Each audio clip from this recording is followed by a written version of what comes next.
ګرځي صحابه پکې نشته قریشي جانان ګرځي اصحابان پکې نشته. اے هغه څوک چې له لمانځه څخه غافل ای دا حدیث د زړه په غوږ واوره چې رسول الله صلی الله علیه وسلم په دې حدیث کې څه فرمایي. العهد الذي بيننا وبينهم الصلاة فمن تركها فقد كفر. زموږ او د هغو کفارو په منځ کې اهل لمونځ دی، نو چا چې لمونځ ونه کړ نو هغه یقینا چې کافر شو. غواړي د بلال اذان ګرځي صحابه پکې نشته. وبل ځای کې فرمایي بين الرجل وبين الشرك والكفر ترك الصلاة. د یو سړي او کفر او شرک ترمنځ فرق د لمونځ پرېښودل دي. ګرځي صحابه پکې نشته قریشي جانان. صحابه کرام هم لمونځ نه کوونکی له دین څخه خارج بولي او دوی ټول په دې سره اتفاق لري. حضرت عمر رضی الله تعالی عنه فرمایي لا حظ في الإسلام لمن ترك الصلاة. هغه چا چې لمونځ پرېښود په اسلام کې ورته هیڅ حصہ یعنی برخه نشته. لا دين لمن لا صلاة له. هر هغه چا چې لمونځ ونه کړ نو ایمان نه لري. ګرځي صحابه پکې نشته قریشي جانان. حضرت ابو هريره رضی الله تعالی عنه د نبی کریم صلی الله علیه وسلم څخه نقل کوي چې نبی علیه السلام او فرمایل ارايتم لو ان نهرا بباب احدكم يغتسل فيه كل يوم 5 ما تقول ذلك يبقي من درنه؟ قالوا لا يبقي من درنه شيئا. قال فذلك مثل الصلوات ال5 يمحو الله بها الخطايا. تاسو خبر راکړئ کله یو سړی د کور د دروازې ترڅنګ ویاله بهږي چې په هغه کې د ورځې 15 واره غسل کوي، آیا د پر بدن به څخیره پاتې شي؟ صحابه او په جواب کې ورته ویل یا رسول الله صلی الله علیه وسلم چې خیره نه پاتې کیږي. علیهم السلام ورته ویل دغه حال د 15 منځونه دی چې الله تعالی د لمانځه په وجه ګناه لمنځه وړي. رواه بخاری، ترمذی او مسلم شریف. هو کې مسلمانانو ورونو او خوینو جاری وب د ګندګي او خیری څخه پاکي وي او چې څومره پاک او بو سره انسان غسل وکړي هغه مر بدن صفا کیږي. دا رنګه کلموس د ټول حقوق سره ادا کړ، یعنی د واجباتو او سنتو او مستحباتو رعایت وکړ نو د ګناهونو څخه به پاک شي. دا رنګه مضمون په ډیرو احادیثو کې راغلی. ګران اورورا او ګران خوري لږ زیشه خبره وړه نه ده. رسول الله صلى الله عليه وسلم فرمي ويكفي أن النبي صلى الله عليه وسلم يقول من ترك صلاة العصر فكأنما وتر أهله وماله. هر هغه چا چې د مازیګر لمونځ قضا کړ داسې وګڼه چې د ټول مال برباد شو. هو کله چې د یو لمانځه په تر کولو ټول اعمال لمنځه ځي نو د هغه چا حال به څه وي چې ټول منځونه قضا کوي. ستنې د حرم لا د هجران سره ایل المانځ څخه فاصله نیونکي خوري او وروره.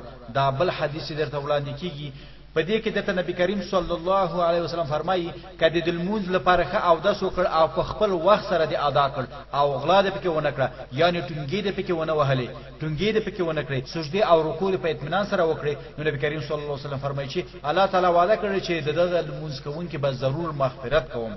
رسول الله صلى الله عليه وسلم فرمي يقول النبي صلى الله عليه وسلم كما في سنن أبي داود بسند صحيح 5 صلوات افترضهن الله عز وجل من أحسن وضوءهن وصلاهن لوقتهن وأتم ركوعهن وخشوعهن كان له عهد عند الله أن يغفر له ومن لم يفعل فليس له عهد عند الله إن شاء غفر له وإن شاء عذبه. چې الله تعالی پنځل منځونه فرض کړی دي، څوک چې دغه منځل لپاره ښه او د سوکړي او په مستحق وخت کې ادا کړي، رکوع سجده په اطمینان سره کوي او په خشوع سره ادا کوي، نو د الله تعالی وعده ده چې د به ضرور مغفرت کوم. او څوک چې دال منځونه پر خپل وخت سره ادا نه کړي او نه په خشوع سره کوي نو د مغفرت هیڅ وعده نشته. د الله تعالی خو کده که مغفرت ورته کوي او که عذاب ورته ورکوي. ابو داود شي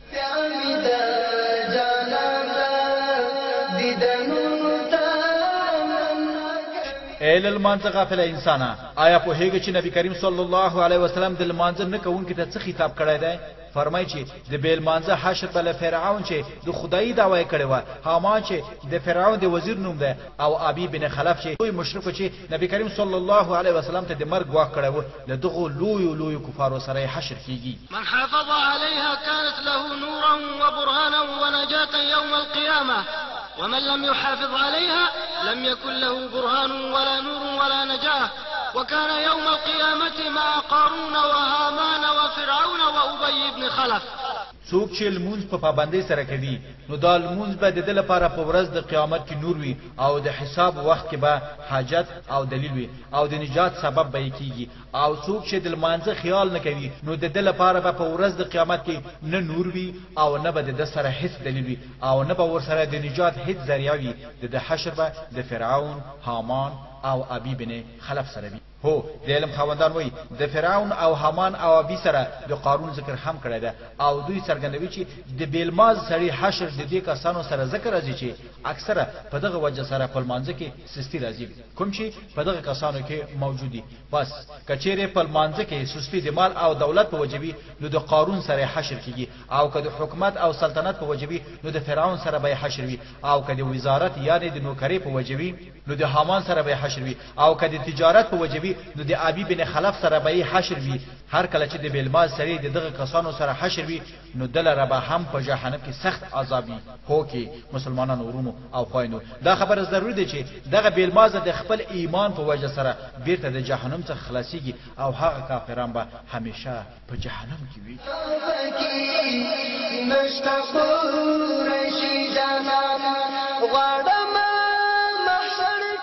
وای کله چې قیامت پر ورځ کافران، ستمګاران او بیلمازا الله پاک دوزخ ته دوی داخل کړي نو مسلمانان به ورڅخه پوښتنه کوي عن المجرمين ما سلككم في سقر قالوا لم نك من المصلين ولم نك نطعم المسكين وكنا نخوض مع الخائضين وكنا نكذب بيوم الدين.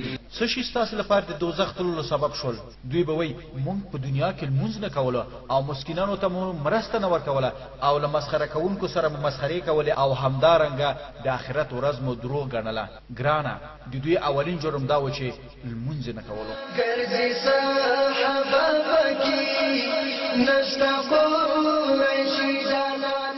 یا الله هغه کسان چې خپل منځونه په خشوع او خضوع سره نه ادا کوي یو او بل خواته متوجي وي او په دې خبر نه وي چې څو رکعات المنځ ادا کړ پر ځای د دې چې هغه المنځ د اجر او ثواب سبب وګرځي د ناقصوالي په وجه دغه المنځ کوونکی پر مخ په دغه المنځ سره وشل کیږي. یا الله د هغه په وړاندې ستاسو څه فرمان دی؟ فويل للمصلين الذين هم عن صلاتهم ساهون الذين هم يراءون ويمنعون الماعون.